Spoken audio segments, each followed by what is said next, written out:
A'udzu billahi minasyaitonir rajim. Bismillahirrahmanirrahim. Alhamdulillahi rabbil alamin arrahmanir rahim. Maliki yaumiddin. Iyyaka na'budu wa iyyaka nasta'in. Ihdinas siratal mustaqim. Siratal ladzina an'amta 'alaihim ghairil maghdubi 'alaihim waladdallin. Asyhadu an la ilaha illallah wahdahu la syarikalah wa asyhadu anna Muhammadan abduhu wa rasuluh. Allahumma shalli ala nabiyyina Muhammadin wa ala alihi wasallim. Amma ba'du, ayyuhan nas, usikum wa iyaya bittaqwallah faqad fazal muttaqin. Sidang Jumat yang saya hormati, dalam rangka wasiat bertakwa pada saat ini untuk menghadapi berbagai kemelut dunia ini, berikut juga bangsa kita yang sudah jadi pembicaraan di saat ini, yang boleh dikatakan serba mengkhawatirkan.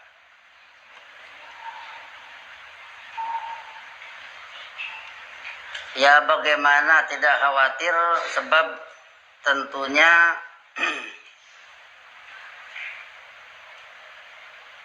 antar satu bangsa dengan yang lainnya ini begitu ada kepentingan, maka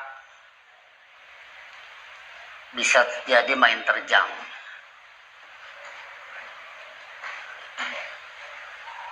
Terhadap ini maka kita mengajukan musaddiqan.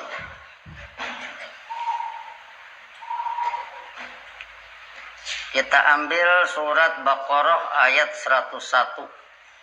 Walamma ja'ahum rasulun min indillahi musaddiqun lima ma'ahum nabadha fariqum minal ladzina utul kitaba kitaballahi wara'a dhuhurihim ka'annahum la ya'lamun. Ketika seorang rasul datang kepada mereka dari kebijakan Allah, musaddiqun di sini menjadi badal, yaitu pelurus lima ma'hum, bagi ajaran yang ada bersama mereka. Kenapa masih diluruskan? Sebab ajaran itu sudah pada bengkok. Sedangkan Allah walam yaj'al lahu iwajan, Allah tidak pernah membuat kebengkokan.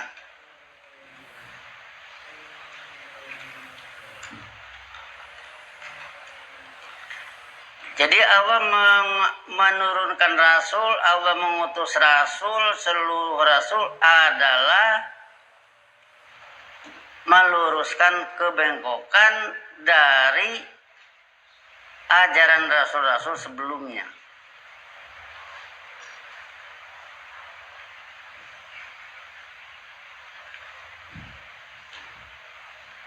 Jadi musaddiqul lima ma'ahum, yaitu pelurus bagi apa yang ada bersama mereka, sama dengan ajaran yang ada bersama mereka, yaitu pola pikir yang ada bersama mereka, yang Allah sudah menilai bengkok dari ajaran aslinya.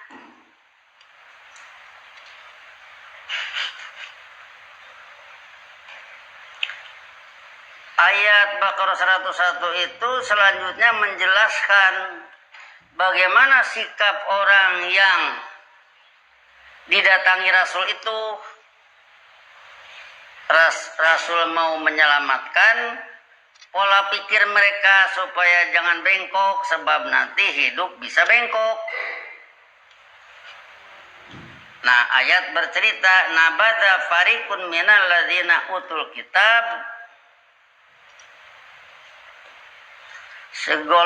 sebagian dari mereka yang telah diberi kitab, yaitu ahlul kitab, membuang kitab Allah wara'a duhurihim, ke belakang punggung mereka.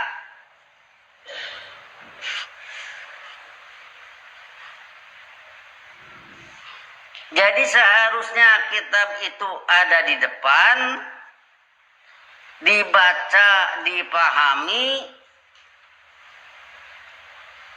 lakukanlah hidup menurut kitab itu,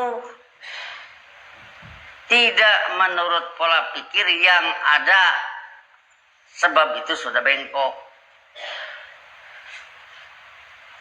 Nah, mereka bukan meletakkan kitab itu di depan, tapi mereka letakkan di belakang, dibuang ke belakang.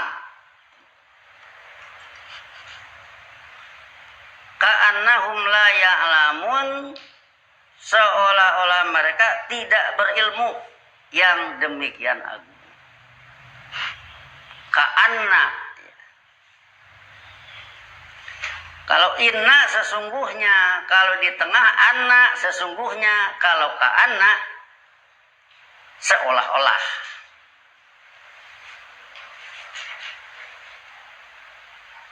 Kalau ayat yang berbicara tentang wa inna minhum la fariqa yalwuna alsinatahum bil kitab litahsabuhu minal kitab wa ma huwa minal kitab wa yaquluna huwa min indillah wa ma huwa min indillah wa yaquluna ala wahil kadiba, ujungnya wahum ya'lamun. Mereka berilmu, tapi mereka bersilat lidah perihal kitab. Guna kalian mengira dari kitab, padahal bukan dari kitab. Mereka ngomong dari Allah, padahal bukan dari Allah. Ujung ayatnya, wahum ya'lamun, padahal mereka berilmu. Kalau Baqarah 101 ini, mereka membuang kitab Allah ke belakang punggung, berarti tidak difungsikan sebagai pedoman. Ujung ayatnya ka'annahum la ya'lamun, seolah-olah mereka tidak berilmu yang demikian agung. Seolah-olah berarti sebenarnya mereka itu berilmu. Nah, jadi disinilah orang pandai yang enggan diluruskan, atau bisa dikatakan sebenarnya merekalah yang bikin kebengkokan. Nah, jadi dari sinilah maka kita mau bertolak menghadapi berbagai persoalan, sebab kalau terjadi suatu bangsa menjamah bangsa lain, itu bisa dipastikan ini pola pikir. Sebab Nabi Muhammad memberi standar approach sosial, innamal a'mal binniyat. Sesungguhnya laku perbuatan itu tergantung kepada niat.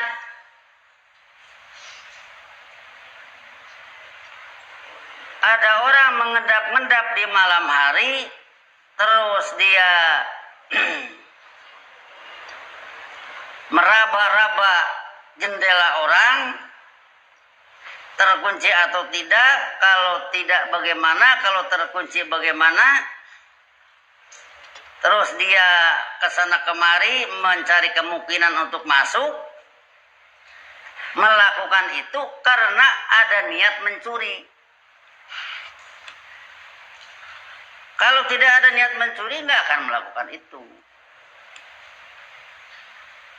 Jadi bagaimana supaya orang itu tidak begitu kelakuannya? Ajarin dulu. Kalau mau uang, kerja, bukan nyuri. Begitu dia senang bekerja, kemudian dia dapat hasil, dia gunakan sebagian, dia ingat anjuran Allah mimma razaqnahum yunfikun. Kalau orang seperti ini nggak akan ada mau nyuri, nggak akan ada, malah mau sedekah, bukan mau nyuri. Nah, jadi berubahnya orang dari nyuri ke sedekah itu harus ada pola pikir dulu. Kalau kita tempo hari berbicara tentang Indonesia merdeka, dikaitkanlah dengan Hiroshima Nagasaki dibom Amerika. Kan kita cerita itu bukan dalam arti senang orang Hiroshima Nagasaki dibom oleh Amerika, bukan itu. Kita hanya cerita begitulah rekayasa Allah hingga orang Indonesia cepat merdeka. Itunya. Adapun urusan orang Hiroshima Nagasaki yang tentunya di sini menjadi sasaran dari orang Amerika, ya kita kalau mau bicara orang Amerika itu kalau mau melakukan seperti itu, dakwahi dulu orang Jepang. Jangan sampai berkelakuan melenceng sehingga tidak disenangi. Kalau sudah akur nanti dengan Amerika, nggak usah dibom gitu. Udah pasti patuh. Nah, jadi artinya Rasul yang diutus oleh Allah ini mau meluruskan pola pikir supaya jangan terjadi nanti salah pikir, misunderstand, salah mengerti, yang ujungnya melakukan sesuatu yang merugikan orang lain, ujung-ujungnya merugikan dirinya sendiri. Jadi kalau kita misalkan dalam Musodikon, ambil saja surat Al-Kafirun. Itu sebenarnya surat Al-Kafirun itu surat yang paling mudah dari pengkamusan. Sehingga untuk itu ya cobalah pahami pengkamusannya supaya jangan jadi repot. Tegaskan oleh Anda, ya ayyuhal kafirun, wahai orang-orang yang bersikap negatif terhadap ajaran Allah menurut sunnah Rasul. Kalau itu kita baca dalam sholat, kalau saya baca, misalkan saya jadi imam membaca ayat itu, bukan berarti saya nyuruh orang lain. Kata saya ke orang, bukan. Tetapi bayangkan Allah menyuruh saya mengucapkan itu. Kul itu dari Allah kepada Nabi Muhammad. Kalau kita harus hidup menurut sunnah Rasul, berarti termasuk yang disuruh menyatakan ya ayyuhal kafirun. Jangan nanti misalkan baca kul ya ayyuhal kafirun, wah si imam ini nyuruh orang untuk ngomong ya ayyuhal kafirun. Bukan seperti itu. Itu kalamullah yang saya ucapkan dalam sholat. Berarti Nabi Muhammad disuruh, saya juga disuruh menyatakan ya ayyuhal kafirun, wahai orang-orang yang bersikap negatif. Kalau kafirun dihubungkan dengan imma syakiran wa imma kafura, maka wahai orang-orang yang tidak bersyukur. Kafirun itu tidak bersyukur bagaimana? Harusnya orang itu bersyukur. Allah menciptakan alam semesta, Allah menciptakan dirinya, Allah memberi segala, kemudian Allah mengajarkan ilmu. Harusnya bersyukur. Ini malah kufur, artinya boleh dikatakan tidak tahu diri. Maka kalau pakai kamus ini, ya ayyuhal kafirun berarti wahai orang-orang yang tidak tahu diri, sehingga tidak beriman. Sebegitu kan pengkamusannya. La a'budu ma ta'budun. Abada kita artikan hidup mengabdi. Dari pengkamusan wahada, khodoa, terus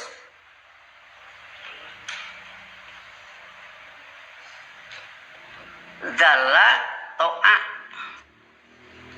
ujungnya to'a, taat ya. Nah, jadi ambil aja yang terakhir ya, taat.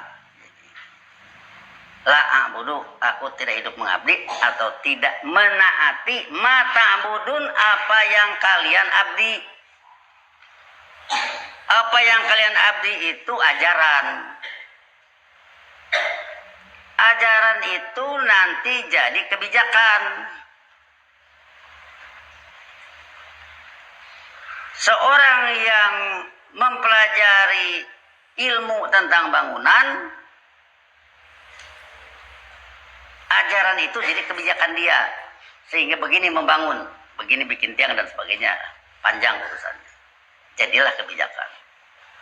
Jadi kalau pakai kebijakan, nanti bisa diartikan, aku tidak hidup mengabdi menurut kebijakan yang kalian abdi.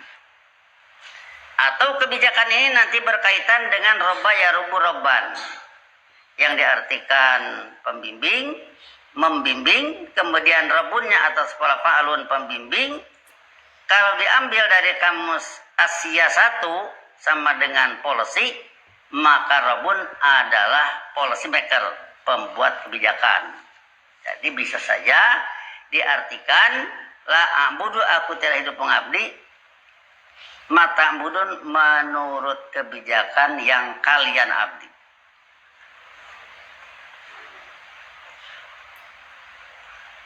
Wala antum abiduna ma'abud.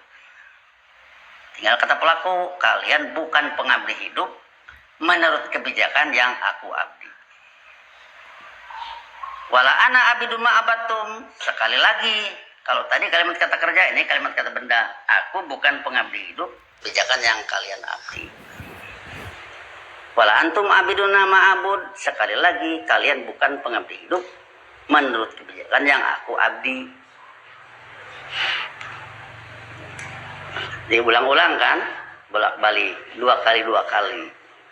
Ujungnya lakum dinukum waliyadin. Dinun sudah kita usut tempo hari. Millatun sama dengan dinun, dinun sama dengan tadbirun. Tadbirun dabiru. Jadi dinun itu sama dengan pengaturan atau regulasi. Lakum dinukum, bagi kalian regulasi kalian. Waliyadin, bagiku regulasi aku. Nah, jadi bisa begitu mengartikannya. Oh, tidak pakai begitu, pakai tatanan kehidupan. Oke, pakai itu juga. Pakai regulasi, iya. Bahkan kalau kita ambil regulasi, sebenarnya lebih jelas. Bahwa dinukum itu sama dengan pada ayat wa may yabtaghi ghairal islami dinan. Selain regulasi Islam, itulah dinukum, yang mana semua regulasi selain Islam itu adalah dinukum. Sehingga orang yang disebut paham ateis saja masuk ke sana, ke dinukum. Nah, kalau waliyadin itu adalah inna dina indallahil Islam pada surat Al-Imran ayat 19. Sesungguhnya regulasi menurut kebijakan Allah adalah Islam. Yang tidak itu ghairul islami dina. Yang Islam itu kalau bersurat An-Nasru dikatakan idza ja'a nasrullahi wal fathu wa ra'aitan nasa yadhuluna fi dinillahi afwaja.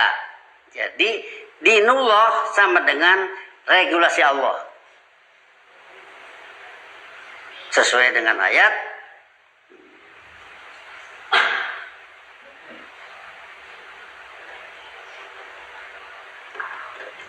yang menyatakan tentang huwaladzi arsala rasulahu bil huda wa dinil haq. Dialah yang mengutus rasulnya dengan satu pedoman, termasuk di dalamnya ada din haq atau dinullah. Jadi berarti di sini urusannya menyangkut regulasi. Jadi kenapa di sini misalkan kita ambil regulasi, yaitulah dalam rangka musodikon supaya menjadi lurus pengertiannya, tidak sempit. Kalau orang melakukan sholat itu adalah bunyal Islam ala khamsin,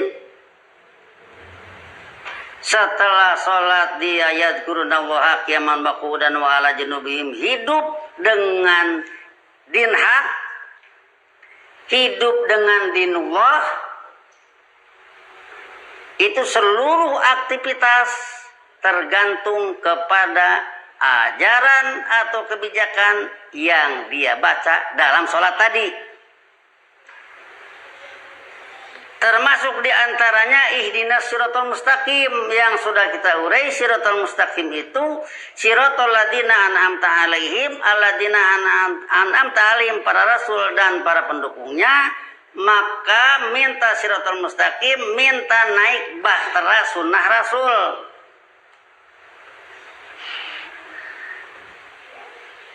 Supaya jangan terjerumus ke dalam lautan kemusyrikan. Sebab masal manusia karena aksarum musyrikin. Yang mana sunnah rasul, lihat aja salam. Assalamu dinul Islam. Kehidupan damai.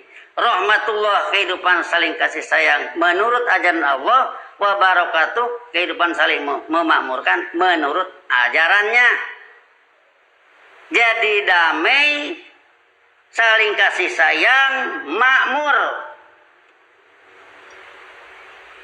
Kalau sekarang yang lain-lain berbicara kekayaan, kekayaan diri, kekayaan bangsa, maka Nabi Muhammad, maka para rasul memperjuangkan kemakmuran bangsa. Jadi kalau orang misalkan dia merasa di luar Al-Quran atau di luar Islam dia memperjuangkan bangsanya agar kaya raya, jangan sampai keliru bahwa para rasul pun seperti itu. Bahkan ada lebihnya. Di dunia dapat salamun rahmatullah wa barakatuh, wala ajrul akhirati khairun lil ladina amanu. Imbalan di akhirat lebih dari itu. Jadi sukses di dunia, sukses di akhirat. Kalau orang mengingat komentar Nabi al-Islamu ya'lu wa la yu'la alaih, tinggi tidak ada yang mengalahkan, maka kalau selain Quran menurut sunnah Rasul berbicara kemakmuran, berbicara kehebatan, maka al-Islamu lebih dari itu.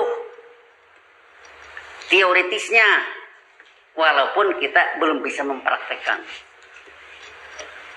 Nah, jadi dari sinilah maka kita katakan musodikon ini didahulukan supaya jangan sampai nanti orang-orang yang pegang hudalil muttaqin merasa dirinya, merasa kawan-kawannya tidak membangun kemakmuran. Kalau tidak membangun kemakmuran, salahnya sendiri. Atau dia keliru paham. Perbaiki pemahaman ini. Sampai dengan nanti membina kecerdasan dengan studi, kemudian melakukan sholat adalah upacara kepatuhan, kemudian membangun kemakmuran. Jangan sampai nanti yang orang lain membangun kemakmuran, yang tadinya sholat malah pindah keluar. Yang ujung-ujungnya, ya saya baca di YouTube nih, ada orang yang keliru dalam bergaul, asalnya seorang santri, ujung-ujungnya dalam cerita itu ya, jadi pendukung ateis. Ujung-ujungnya dia juga begitulah mengorbankan orang lain, yang ujungnya dia sendiri jadi korban. Nah, itu kan jadi sayang sebenarnya.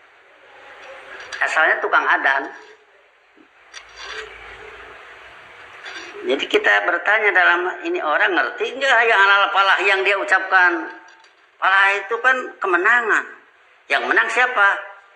Yang menang ajaran Allah, lawan ajaran setan. Kalau ajaran Allah menang, maka jadi damai, saling kasih sayang, makmur. Gitu kan? Kenapa dia malah cari kemakmuran, belajar ke yang lain? Jadi disinilah artinya semua pihak dengan Musaddiqon ini coba melakukan introspeksi. Oh, kita sudah salat, oh kita sudah baca Quran. Ya, introspeksi kan masih terus. Banyak kekeliruan di kalangan kita, ujung-ujungnya salah mengerti. Orang lain membangun kemakmuran, ya malah tidak, tapi sudah merasa benar. Nah, inilah yang kita katakan di sini fungsi Musaddiqon menjadi memegang peran penting. Saya kira demikianlah, nanti seperti sering kita pertajam di sana sini di berbagai acara-acara, itu semua mengeksplor ayat Quran sehingga kita mau mencari pembuktian-pembuktian ilmiah. Hebatnya Al-Quran, hebatnya kehidupan para rasul yang bisa saja disembunyikan oleh ahli sejarah. Barakallahu li wa lakum fil Qur'anil azim wa nafa'ani wa iyyakum bima fihi min ayati wa dzikril hakim. Taqabbal minni wa minkum tilawatahu innahu huwas samiul alim. Wastaghfiruhu innahu huwal ghafurur rahim.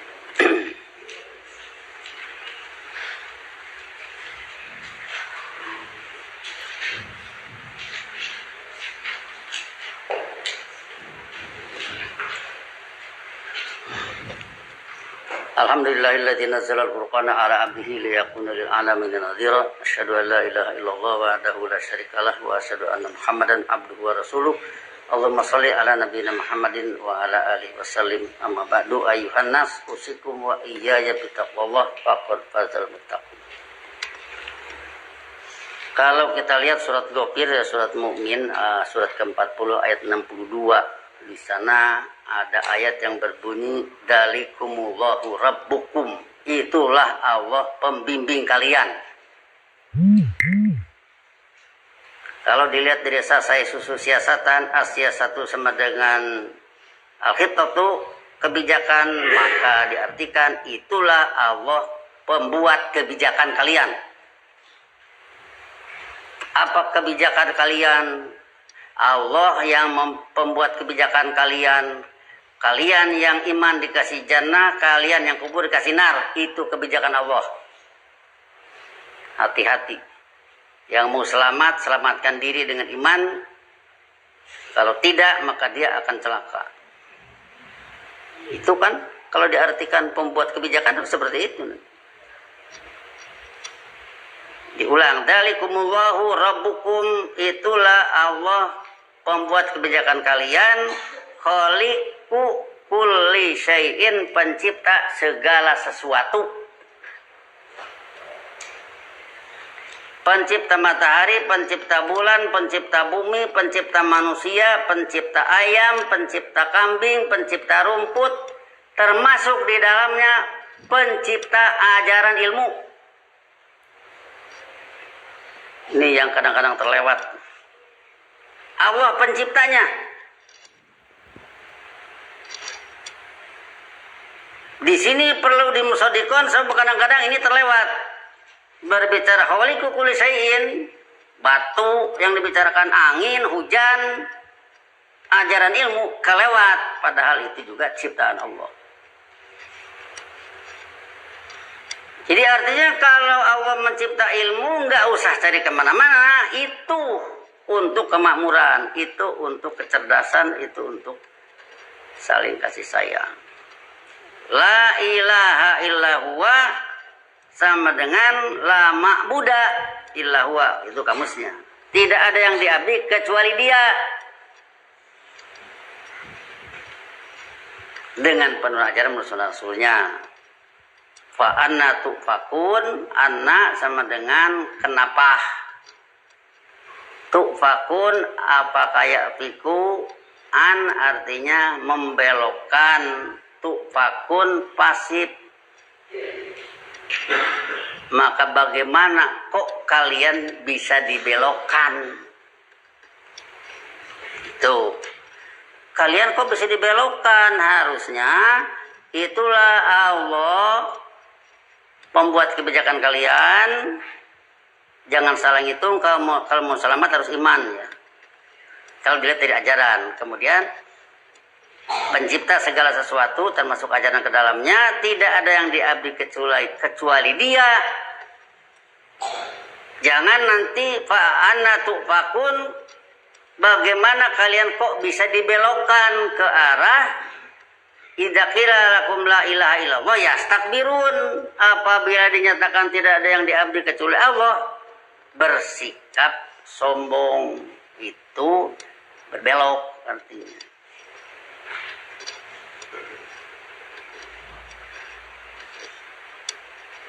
Al-Islamu ya'lu wa la yu'la alaih. Kalau dia mencari ketinggian selain itu namanya dibelokkan. Tukpakun, kalian itu dibelokkan. Kalau mencari kecerdasan lain, kalian dibelokkan.